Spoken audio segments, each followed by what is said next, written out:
Okay, I don't know who's going to see this, but it's a probing question that I've had ever since Liberation Day, April 1st, 2026.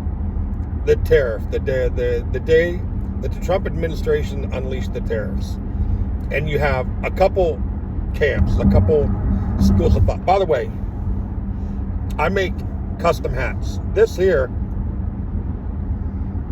is whenever America buys Greenland, we're going to put an NFL team there, and the NFL team is going to be called the Greenland Arctic Foxes. Okay, so go ahead and get your NFL official gear right here in my have not been set up yet online shop, the Greenland Arctic Foxes. But anyhow, I digress. Back to tariffs, and there's a couple schools of thought, a couple camps on this thing. One is the TDS camp. No matter what Trump or his cabinet proposes, we're against it. So there's just that thread, that group of people that no matter it's bad, Orange Man bad, that crowd right there. Okay, and also in that camp fall the mental midgets, the easily swayed, the people that share memes on Facebook that are just show absolute mental retardation. Okay, they share them that take literally 2 seconds to look at and discern, and let alone research and be like, oh yeah, this person is really dumb, and they see this information and they're like, oh my god, this is so true, this happened, and then they share it. So they get lumped into the Trump is bad, so therefore tariffs are bad.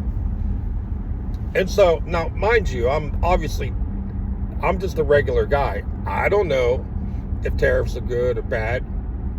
And then there's the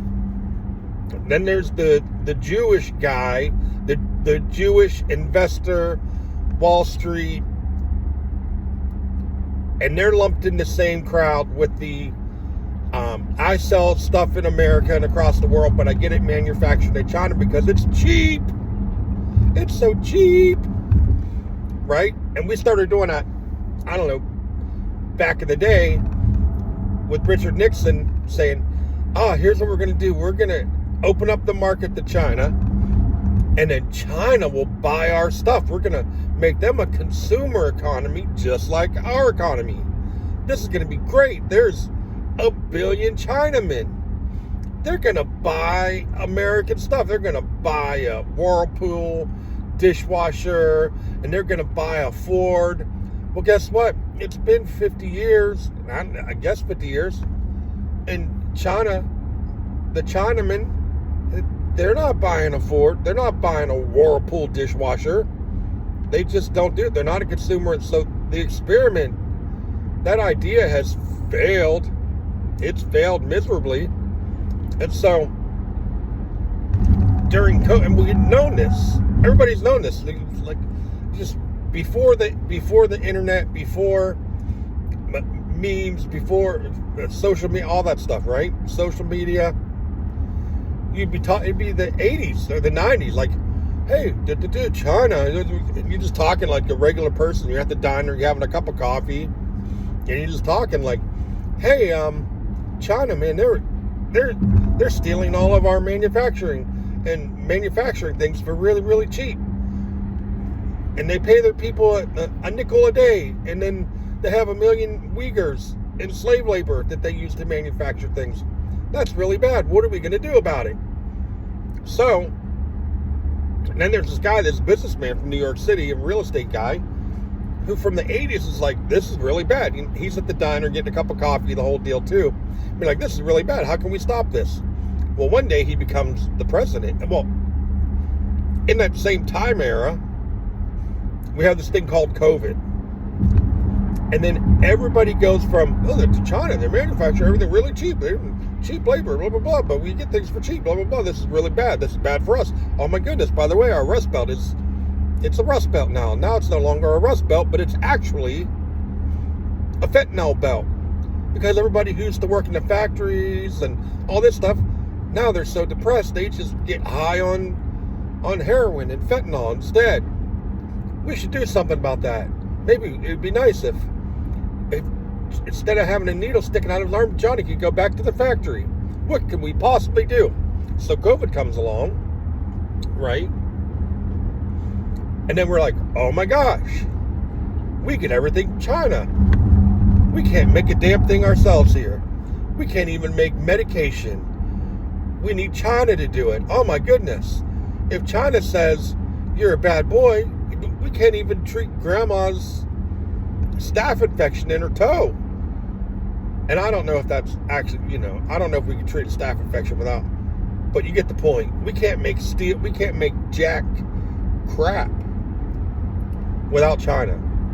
And then not only that, but so you have like this greedy business guy who is like, oh my goodness, America has a $39 trillion economy. I could sell lots of stuff there. So he goes over to China, he flies over there, right? And he's like, hey there, Mr. China man, you got this little factory and you pay people a nickel a month, a day, a week to work here.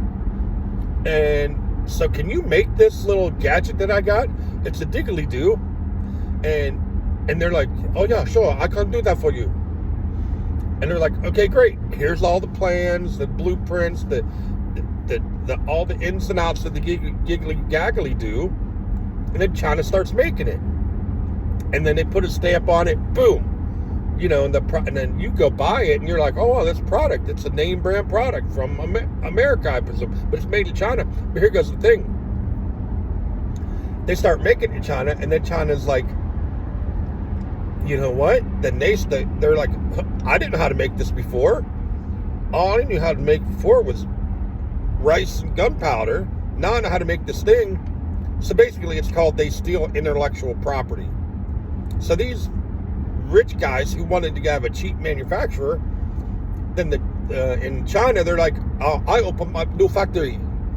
And they make the same damn thing, but for even cheaper. And so then the guy was selling the Diggly Daggly Doo. You can get a Chinese Diggly Daggly Doo with cheaper components, probably some like lead poisoning in it, shipped right to your door for less than even the American guy that was, you know what I mean? It's a whole big mess. And then during COVID, we realized like, oh my God, we can't make anything here. And it's terrible. So along comes Donald J. Trump, who since the 80s, he was at the cafe with a cup of coffee. This whole China, this is really bad. We got to do something about this. Right? So Trump says, I know, let's do tariffs. Not with just China, but everybody across the world. We'll make it a whole thing.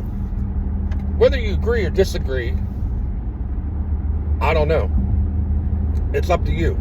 But you have to make an intelligent, thought out decision and argument. And I guess to say all this, I have like one logical question that I would like someone to answer.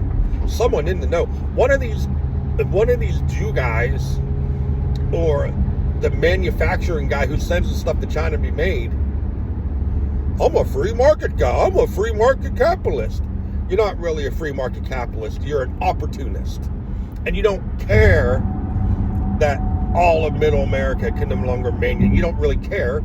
All you care about is the bottom line. And then the Jew guy who's like sitting behind a computer, oh, making money, I'm going to make money. And I don't know why the Jew guy in Wall Street had a Chinese accent there for a second, but it just happens. They only care about the ledger, the P&L. It's not even a P&L when you're trading. So they don't care. My question is this. I said all this to say this. If you're against the tariffs and at the same time you were in the cafe having a cup of coffee and overheard someone say, oh, this whole China thing, this is a real problem with the manufacturing. We're not manufacturing anything anymore. We really need to manufacture in America.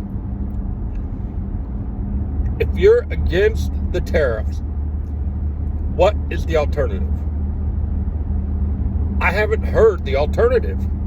What is the alternative to make us less reliant on China? To make us less reliant on China and actually manufacture. And I'm not talking, we don't have to manufacture t-shirts and shoes. Let Nike continue to use slave labor in Vietnam. I don't care. But things that really matter, things that involve our transportation, our electronics, which are vital for us to live, move, and breathe every single day. Sad enough that we need electronics to live, breathe, and move every day. But all these important things, what's your bright idea? What's your solution to make this stuff here? You can't just be like, oh, let's just make it here and just do it. Hold on. You can't just say, well, just do it like Nike. How do you bring back manufacturing without an economic tool such as tariffs to do it? How do you do it? I would like to see that, other than like, I'm a free market guy. You're not really a free market guy. You're an opportunist, and you don't care. You don't care that all of our manufacturing has been completely hollowed out, and it puts us in grave danger. You don't care. You just making some money. So don't just say, I'm a free market guy. Okay? What is the solution if we can't tariff people because it's not free? What's the solution? I want to see what that solution is. I haven't seen it. Or are we just accepting that we can't make anything here anymore, that we can't manufacture anything, and we're just a service economy and a consumer economy? And we're going to continue to live off of not manufactured goods, not real stuff, but we're going to continue to live off of fake zeros and ones on a piece of paper until we hit the wall, and that's all there is to it. So if there is no solution, then just tell me there's no solution. Nope, the only jobs there are going to be service economy, the SEIU is it, and that's all we are. That's all, and that. So people are just going to live on disability and welfare and the SEIU, and they're just going to buy cheap stuff from China. If that's the solution, just tell me that that's what we're going to do. Just tell me. I'm okay. But if there's actually a solution to bring manufacturing, much needed manufacturing, back to the good old US of A, then tell me what it is. But I haven't heard anybody say, oh no, this is how you do it. I haven't seen it. If you know this person, point me in that direction, will you please? All right, I would very much appreciate it. So anyhow, get your Greenland Arctic Fox's hat in my non-existent online store. Thank you, and I appreciate your response to my very poignant question. Thank you.